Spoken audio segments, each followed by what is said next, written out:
Meus irmãos, a paz do Senhor Jesus seja com todos vós. Nós estamos começando nesta oportunidade a aula número 3 do curso de capelão e hoje nós vamos estar falando sobre as bases bíblicas da capelania, porque é uma função exercida no âmbito eclesiástico. Então, apesar de que a capelania tem sua base legal no marco jurídico, de acordo com a lei, ela também tem sua base bíblica. Além disso, eu quero aqui informar aos irmãos que nós vamos tratar várias matérias, vários assuntos dentro da capelania, que talvez as pessoas perguntem, mas o que isso tem a ver com a capelania? Tem, porque um capelão é um ministro integral. Ele tem que ser preparado em diferentes áreas, principalmente na área do conhecimento bíblico. Então vamos entrar em matéria e vamos ver as bases bíblicas da capelania, ok? Vamos lá, meus irmãos. Em primeiro lugar, é importante tomar em conta que o versículo lema da capelania é Isaías capítulo 1, versículo 17, que diz: aprendei a fazer o bem, praticai o que é reto, ajudai o oprimido, fazei justiça ao órfão, tratai a causa das viúvas. Este é o lema. Este é o versículo-chave. Esse é o nosso texto áureo, ou o nosso texto de ouro. O capelão existe exatamente para isto, para fazer o bem, para fazer o que é reto, para ajudar os necessitados, para fazer justiça. É para isto que os capelães existimos. Continuamos ainda falando sobre bases bíblicas. Em Levítico 23, versículo 1 está escrito: quando um pobre comparecer ao tribunal, não cometa injustiça contra ele, não faça acusações falsas, nem condene à morte uma pessoa inocente, pois eu condenarei aquele que fizer essas coisas más. Eu costumo dizer que Deus está atento aos seus servos. A pessoa que faz maldade a um servo de Deus, Deus está atento para fazer justiça. E Deus vela pelos pobres. Tem gente que pensa que ser pobre, assim como sofrer na vida, significa ser abandonado ou rejeitado por Deus. Não. Deus tem um cuidado especial com os pobres. Deus tem um cuidado especial com os menos favorecidos. Deus tem um cuidado especial com aqueles que não podem sobressair por si mesmo, que não têm forças. Deus é o seu ajudador. Então, a pessoa que oprime os pobres, que faz acepção de pessoas, que maltrata os oprimidos, Deus faz justiça. Então aqui, Levítico 23, 1 é uma das bases bíblicas para a capelania. Outra é Êxodo 23, versículo 6 ao 8, que diz: não perverta o direito dos pobres em seus processos. Não se envolva em falsas acusações, nem condene à morte o inocente e o justo, porque não absolverei o culpado. Não aceite suborno, pois o suborno cega até os que têm discernimento e prejudica a causa do justo. Não oprima o estrangeiro. Vocês sabem o que é ser estrangeiro, pois foram estrangeiros no Egito. Então, essa palavra que foi dita primordialmente para Israel, é válido para todos os povos, em todos os lugares, em qualquer lugar do mundo. Por isso que ela é uma das bases bíblicas da capelania. Deus mostrando o seu cuidado para com os menos favorecidos. E a capelania tem essa missão da parte de Deus de ser um instrumento de bênção em favor dos menos favorecidos. Outra base bíblica está em Êxodo 22, 22, que diz assim: a nenhuma viúva nem órfão afligireis. Se de algum modo os afligirdes, e eles clamarem a mim, eu lhes ouvirei o clamor. A minha ira se acenderá, e vos matarei à espada. Vossas mulheres ficarão viúvas, e os vossos filhos órfãos. Eu tenho visto pessoas criticando esta atitude de Deus, dizendo que Deus é mau, que Deus é perverso, que Deus é cruel, porque Deus pune. Mas Deus pune os ímpios, Deus pune os rebeldes, Deus não pune quem se porta bem. De acordo com a palavra de Deus, aqueles que se portam bem, aqueles que obedecem a sua palavra, aqueles que praticam a justiça, Deus abençoa, Deus promove.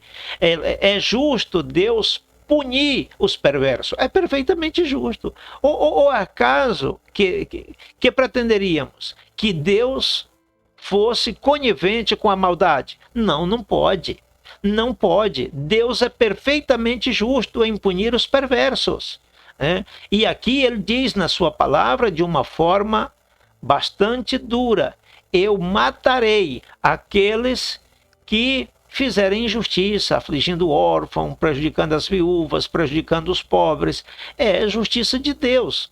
Não podemos criticar Deus por sua justiça.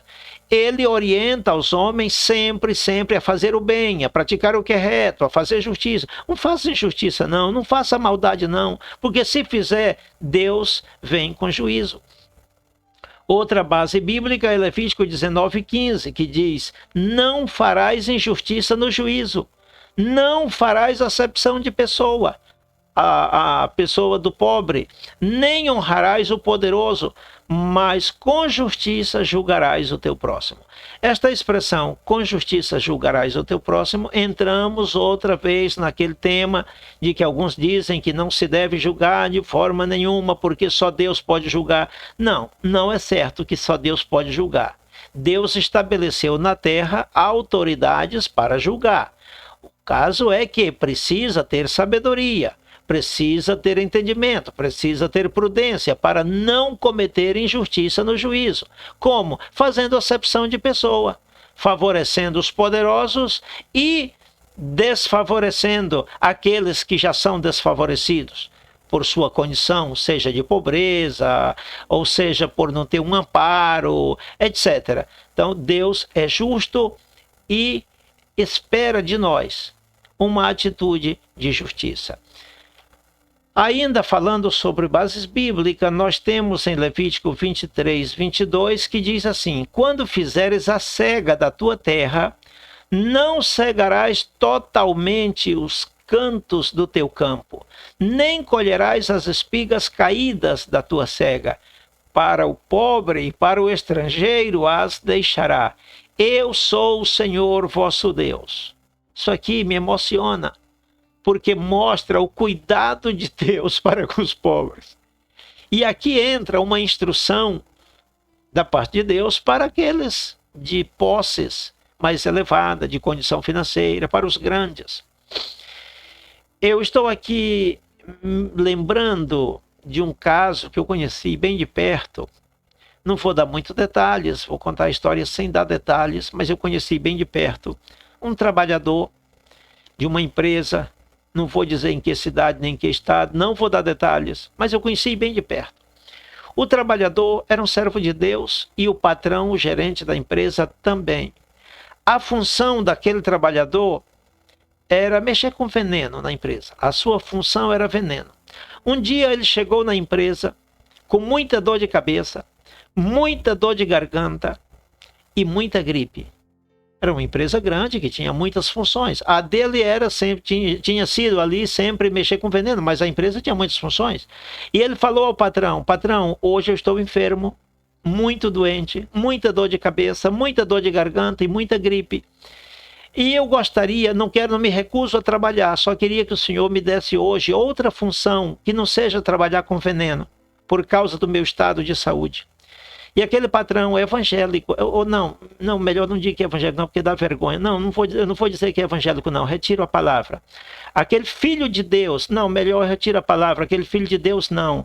Aquele irmão, não é irmão, não vou dizer nada, não, que faz até vergonha dizer que é um irmão na fé, dizer que é um filho de Deus, dizer que é um evangélico, não dá até vergonha, mas deixa para lá. Aquele patrão evangélico disse para o empregado, que também é evangélico, disse assim: o seu problema, você vai trabalhar com veneno hoje, sim.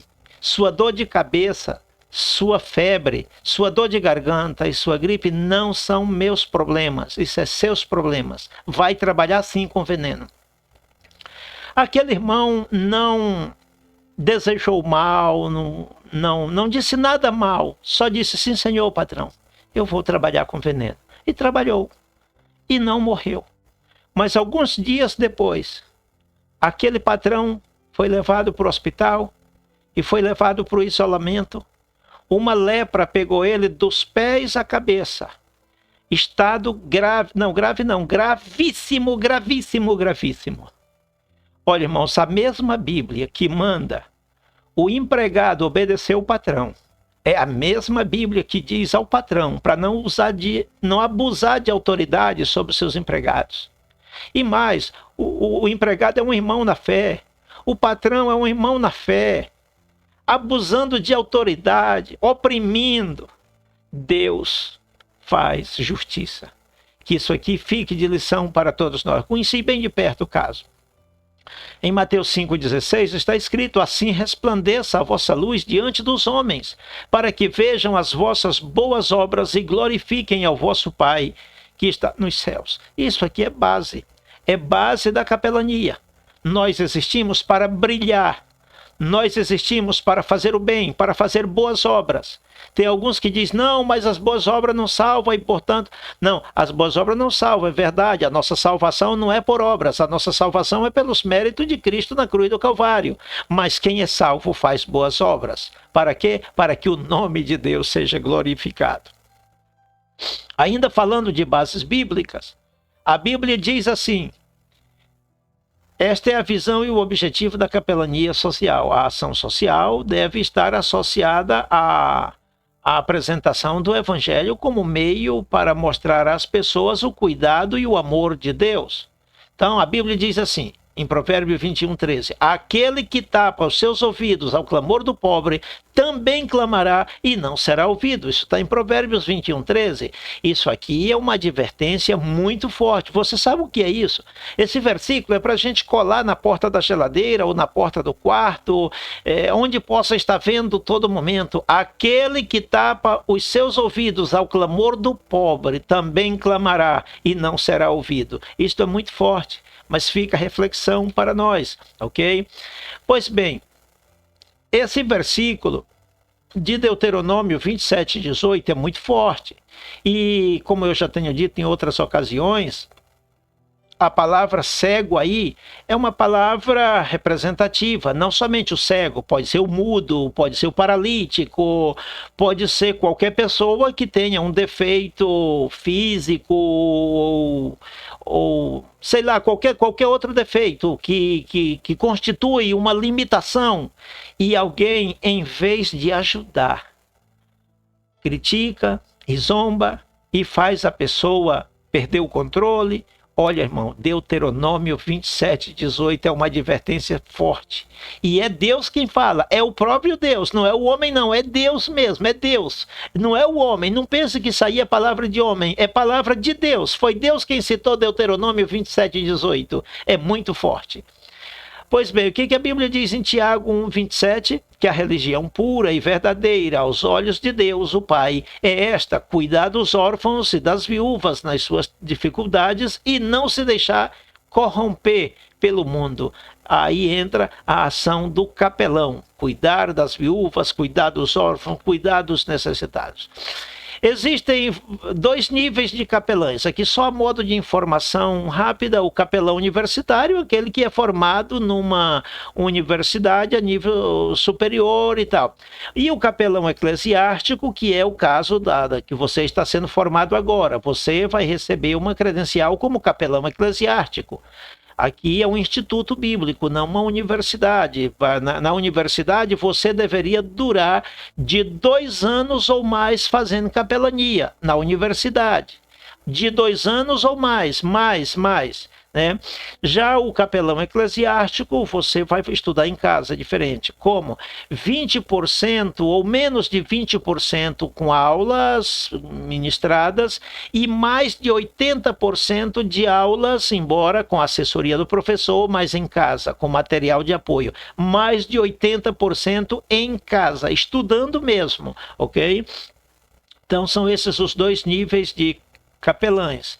Para terminar, as principais áreas de exercício do capelão eclesiástico é a capelania militar, capelania militar nos quartéis, né, de todas as forças armadas.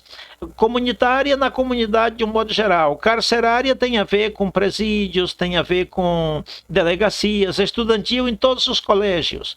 Eu fui diretor de uma instituição chamada Escola para Pais e Representantes, aonde eu dava palestra, na condição de capelão, eu dava palestra para os estudantes, para os pais dos estudantes e para os professores, né? Por quê? Detectamos violações dos direitos humanos nos colégios. O capelão é, por natureza, defensor dos direitos humanos, ok? Inclusive, a Declaração Universal dos Direitos Humanos é matéria prioritária deste curso. O capelão deve conhecer os 30 artigos da Declaração Universal dos Direitos Humanos com a palma da sua mão, porque um capelão é um defensor dos direitos humanos. Então, às vezes, tem professores que abusam dos alunos, e isso todos nós sabemos. Então é preciso existir capelania nos colégios e nos hospitais e clínicas, tudo mais. Queridos, até aqui por hoje. Deus abençoe a todos. Olha, sobre este ponto aqui, capelão, essas matérias aqui, nós vamos deixar para falar em outra ocasião, tá bom?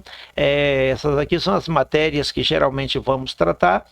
Estamos tratando já e vamos seguir tratando nas próximas aulas, mas eu vou parar por aqui. Que Deus abençoe a todos na paz do Senhor Jesus e até a próxima, se Deus assim nos permitir.